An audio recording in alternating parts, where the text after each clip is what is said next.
आइए फ्रेंड्स, आज अपन question number 1 की शुरुआत करते हैं। With the information below prepare income and expenditure account and balance sheet Mamta charitable organisation for the year ending on 31 March 2001। Mamta charitable trust organisation है, इसी को ट्रस्ट को ऑर्गेनाइजेशन बोलेंगे।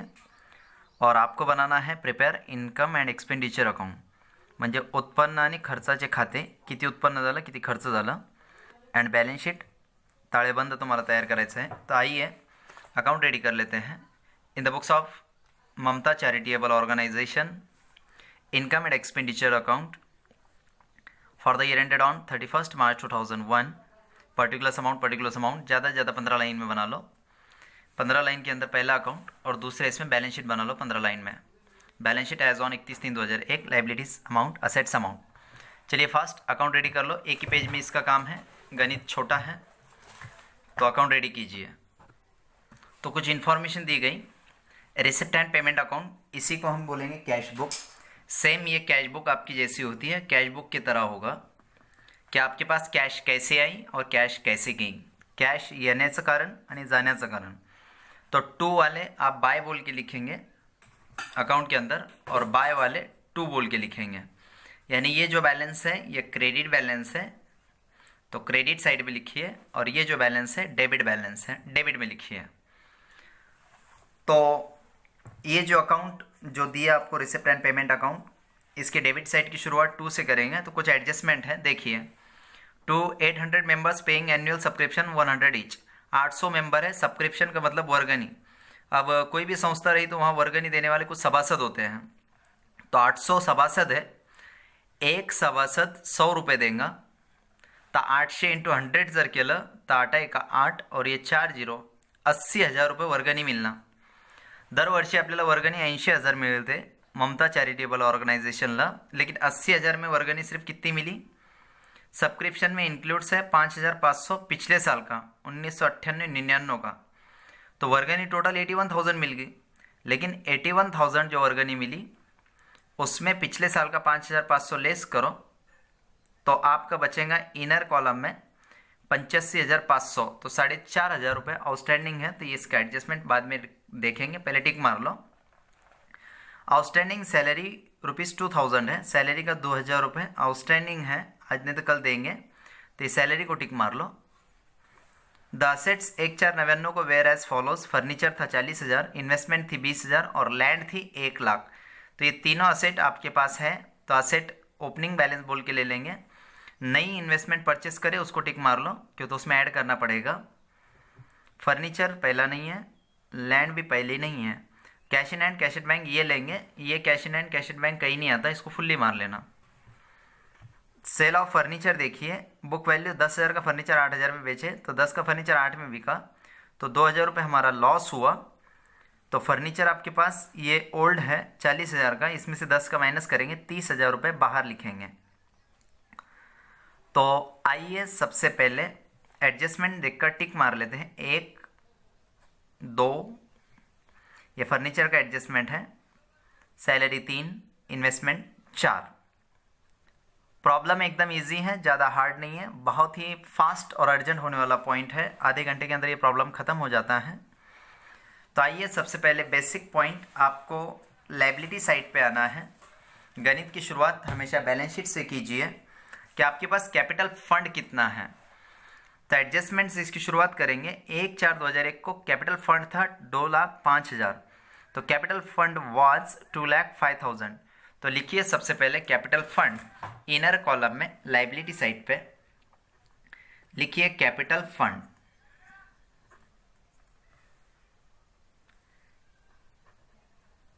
कैपिटल फंड में ओपनिंग बैलेंस, ये कैपिटल फंड की amount आपके पास दी गई 2,05,000, तर लिहा 2,05,000। गणिताला स्टेप बाय स्टेप समजत चला, हार्ड जर समजलं तर खरोखरच हार्ड जाईल। हा चॅप्टर सुद्धा इझी आहे फायनल अकाउंटपेक्षा। तर 2,05,000 रुपये कैपिटल फंडची रक्कम घेतली। ताबड़तोब आइए 3 नंबर एडजस्टमेंट के ऊपर फर्नीचर इनर में लिखते हैं, असेट साइड पे। असेट साइड पे जाइए और लिखिए फर्नीचर। फर्नीचर था हमारे पास 40,000, 40,000 इनर में। 40,000चं फर्निचर, त्याच्यामधून काही फर्निचर विकला तर ये फर्निचर पे ॲडजस्टमेंट देखिए, to sale of furniture book value 10,000, तो माइनस सोल्ड विकला या माइनस सेल्स भी करें तो भी चलेगा, माइनस सोल्ड, बुक वैल्यू लीजिए 10,000। हमेशा याद रखिए बुक वैल्यू लेना, बुक वैल्यू 10,000, बाहर लिखिए 30,000 30,000। 40,000 का फर्नीचर में से 10,000 का फर्नीचर आपने निकाला, जैसे फॉर एग्जांपल ये पूरा एक फर्नीचर है, उसके 4 टुकड़े करें, 10,000 का फर्नीचर। अब 10,000 का फर्नीचर सामने वाला पार्टी तो पूरे 10 नहीं देगा, मान लो 4 आपके पास टेबल है बड़े बड़े, तो उसमें से एक टेबल आपने उठाया, 40,000 के 4 टेबल है, एक टेबल बेच दिया 10,000 का, लेकिन 10,000 का टेबल सिर्फ 8 में बिका। क्लियर कहा ना कि टेबल था आपका 10,000 का, राइट, लेकिन वो टेबल जो बिका वो सिर्फ 8,000 कैश मिली ना आपको, कैश कितनी मिली 8,000, तो आपको कैश 8 ही मिली, बाकी का 2,000 आपका लॉस हुआ। तो आइए फर्स्ट अकाउंट के डेबिट साइड पे आप आते हैं और फर्स्ट अकाउंट के डेबिट साइड पे लिखेंगे to loss on sale of furniture, to loss on sale of furniture. आपको फर्नीचर बेचने पे लॉस हुआ वो 2,000 का, 10,000 का फर्नीचर 8 में बिकता है, इसका मतलब आपका 2,000 लॉस हुआ। यहाँ पर फर्नीचर का एडजस्टमेंट ख़त्म हुआ। नेक्स्ट आपके पास इन्वेस्टमेंट है 20,000, ये चैप्टर को हम एडजस्टमेंट से सॉल्व करेंगे। इन्वेस्टमेंट है 20,000, तो असेट है, असेट साइड पे जाइए और इनर में लिखिए इन्वेस्टमेंट,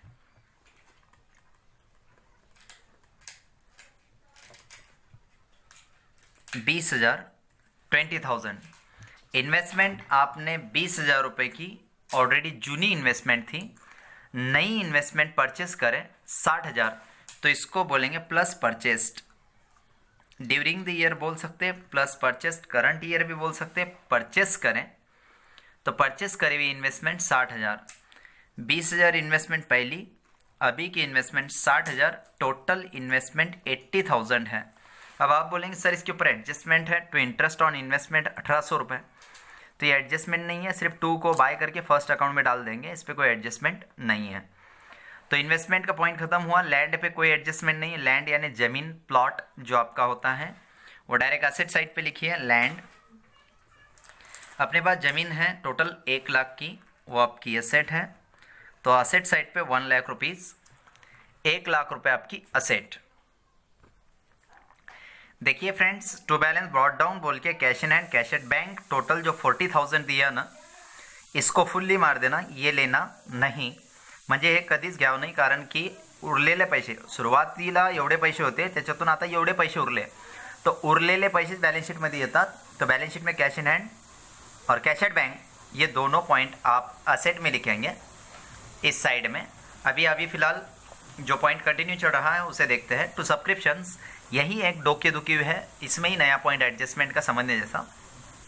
चलिए टू सब्सक्रिप्शंस यानी बाय सब्सक्रिप्शंस बोल के आप इनकम साइड पे लिखेंगे, 2 को बाय करके लिखिए बाय सब्सक्रिप्शंस, आपको वर्गनी मिली है बाय सब्सक्रिप्शंस। शुरुआत की 3 प्रॉब्लम हट जाएंगे, बाद में इजीली समझ जाएगा। 81,000 81,000। याद रखिए इस अकाउंट में सिर्फ करंट ईयर की इनकम आनी चाहिए, सिर्फ करंट ईयर। ये अकाउंट कौन सा है, सिर्फ करंट का है, करंट ईयर की इनकम इसमें आनी चाहिए। तो इस साल इनकम कितनी मिली, तो देखिए टोटल 81,000 जो मिली ना उसमें इंक्लूड्स है, इंक्लूड्स हमेशा माइनस होता है, तो इंक्लूड्स माइनस करेंगे। ₹5,500 फॉर 1998-99, ये 2001 का गणित है। 1999 की 98-99 यानी पिछले साल की वर्गनी आपको 5,500 मिली, तो माइनस लास्ट ईयर बोलेंगे, इसको क्या बोलेंगे, डेट डालने की जरूरत नहीं है, आप सिर्फ बोलेंगे माइनस लास्ट ईयर 5,500, तो 5,500 ये पिछले साल की इनकम है, पूरे 81,000 इस साल की नहीं है, तो माइनस कीजिए बची हुई अमाउंट। इनर में 0 0, 10 में से 5 गया 5, यहाँ बचा 0 0 का हुआ 10, 10 में से 5 गया 5 और ये 7, तो आपकी टोटल वर्गनी इस साल मिली 75,500। एक्चुअली वर्गनी हमको मिलना चाहिए थे 800 मेंबर है, एक मेंबर 100 रुपये देता, तो 8 का 8 और 4 0 80,000 मिलना था, वर्गणी 80,000 मिळायला पाहिजे होती, परंतु 75,500 मिळाली. मग किती कमी मिळाली?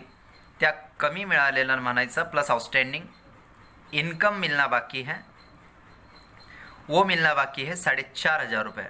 4,500 रुपये वर्गणी आपको नहीं मिली, तो उसको प्लस करो और टोटल इस साल की वर्गणी बताओ 80,000 मिलना है या मिलना बाकी है. तो मिलना बाकी है, देना बाकी नहीं है.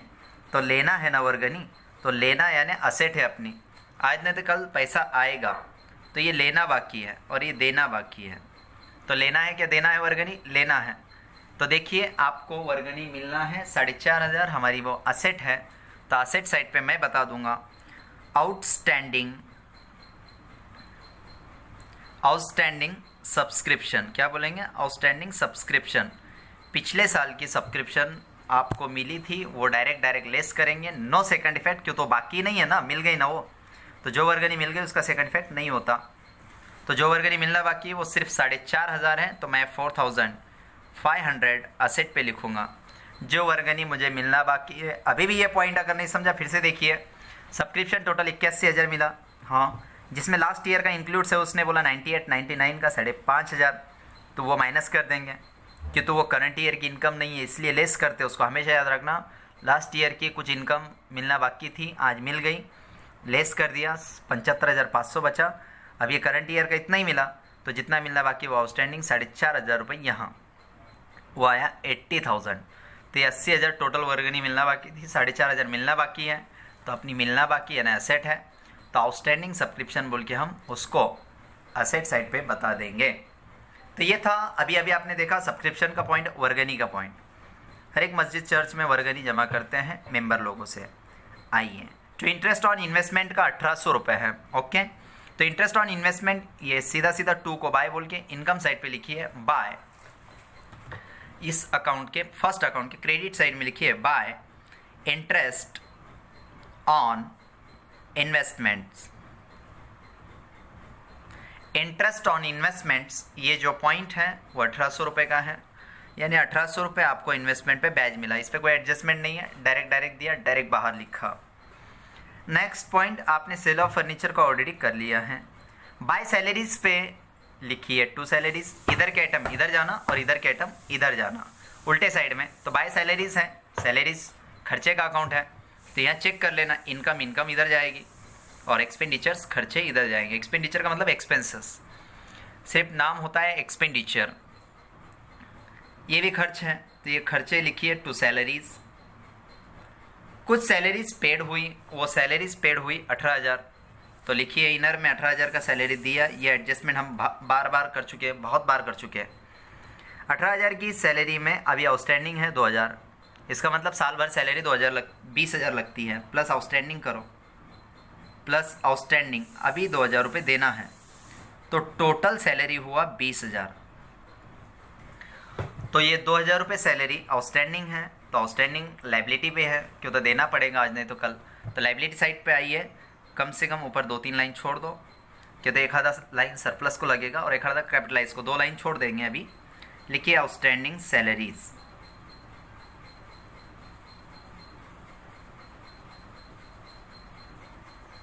आउटस्टैंडिंग सैलरीज का 2,000 देना बाकी है सैलरी का, आज नहीं तो कल दे देंगे. चलिए, सैलरी का एडजस्टमेंट हो जाने के बाद printing and stationery, charity expenses, ये दोनों खर्चे, प्रिंटिंग का, चैरिटी का, आपने भी थोड़ा बहुत दान धर्म का खर्चा किया, तो ये दोनों P&L के डेबिट पे यानी इनकम एंड एक्सपेंडिचर अकाउंट. दूसरा नाम उसका क्या है यहाँ? Income and expenditure account. चलिए, बाय को लिखिए 2 प्रिंटिंग एंड स्टेशनरी.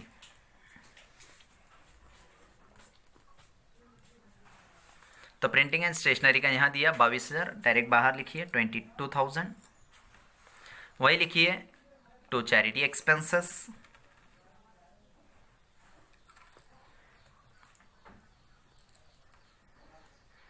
आपने चैरिटी की दान किया, आपने 20,000 का, आप भी दान देते हैं किसी को और किसी से दान आप भी लेते हैं.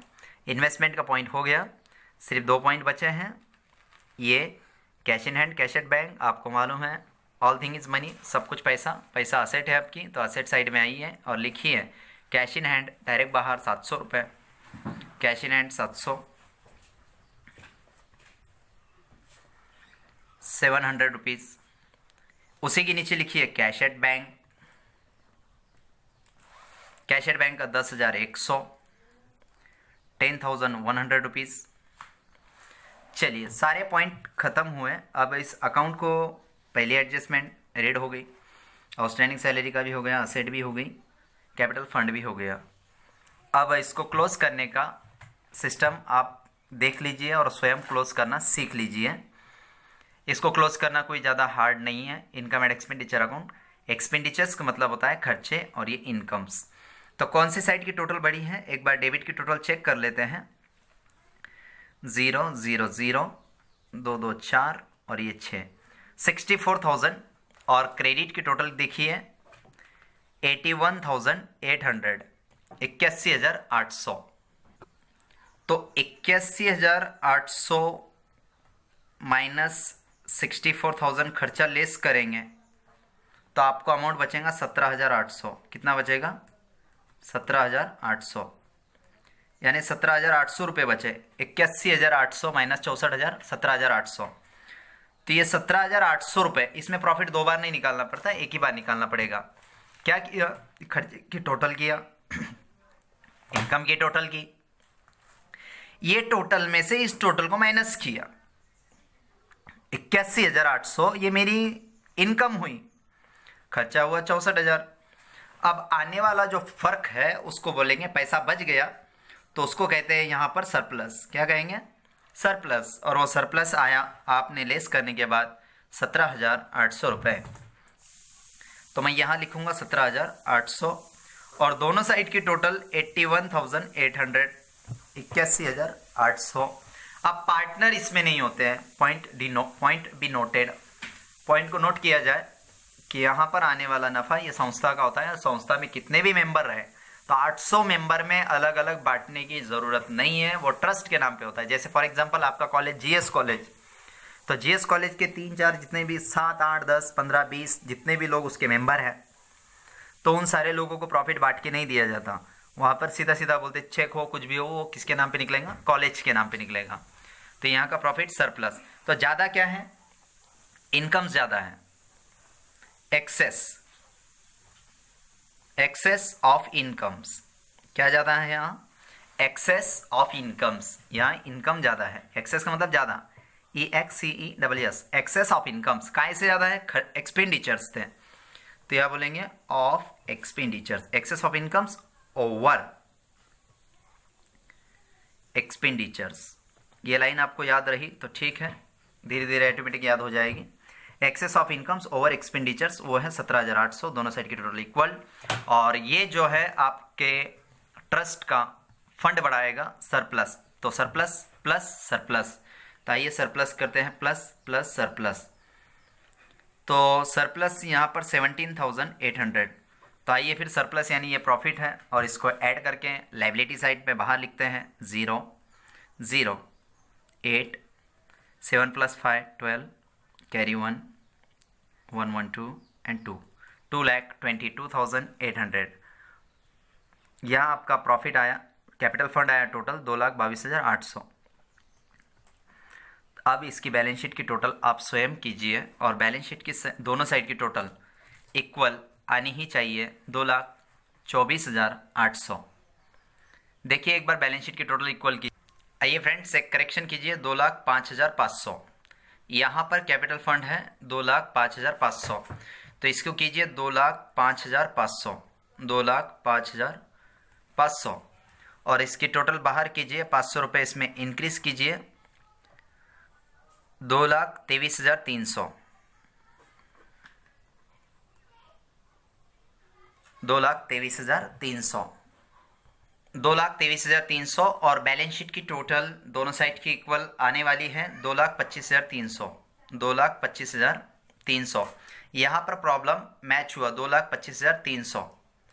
अगर आपको यहाँ पे कुछ कन्फ्यूज़न है कि बाबा ये 2,05,500 कहाँ से आया, तो ये 2,05,500 ये अमाउंट अगर एग्ज़ाम में नहीं भी दी, ये एडजस्टमेंट अगर एग्ज़ाम में नहीं भी दिया कैपिटल फंड, तो आपको निकालते आना चाहिए। देखिए कैसे निकालेंगे। ये फर्नीचर का 40,000 लेंगे, उसमें देखिए मैं आपको कैपिटल फंड निकालना सिखाता हूँ। यहाँ पर ध्यान से देखिए, फर्नीचर का लेंगे 40,000, उसके बाद इन्वेस्टमेंट यहाँ पर दिया है 20,000, वो 20,000 लेंगे। उसके बाद दिया लैंड, ओपनिंग बैलेंस पूरा ले लेना असेट का 1 लाख, ये 1 लाख लिए। उसके बाद ये 40,000 का जो आपने फुल्ली मारा, ये कैश इन हैंड पिछले साल की है, मतलब वो असेट साइड पे होगी, तो ये 40,000 लेंगे। तो कैश और बैंक 40,000।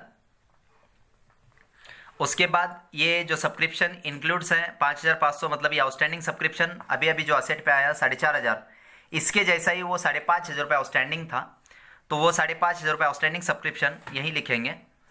आउटस्टैंडिंग सब्सक्रिप्शन वो 5,500, और इन सब के टोटल आप अगर करेंगे तो देख लीजिए 2,05,500, तो ये 2,05,500 इस तरीके से आएगा। तो कैपिटल फंड कैसे निकाला जाता है ये भी आपने इस प्रॉब्लम में सीखा है, लेकिन आपको ज़्यादा चिंतित होने की ज़रूरत नहीं है। 12th में आपको सब्सक्रिप्शन कैपिटल फंड की अमाउंट निकाल के दी जाएगी। सिर्फ फर्स्ट ईयर के अंदर कैपिटल फंड ज़्यादातर अक्सर निकालना पड़ता है। तर इथं कॅपिटल फंडची रक्कम आली 2,05,500, जे कि 500 रुपये कमी पड़त होते, इसलिए यहाँ पर उसको करेक्शन करके हमने दुरुस्त करके ले लिया है। यहाँ प्रॉब्लम मैच हुआ। अगर नहीं समझ में आता है इसको बार बार वीडियो को देखते रहे, और क्वेश्चन नंबर 2 को हम नेक्स्ट प्रॉब्लम में देखेंगे। Thank you.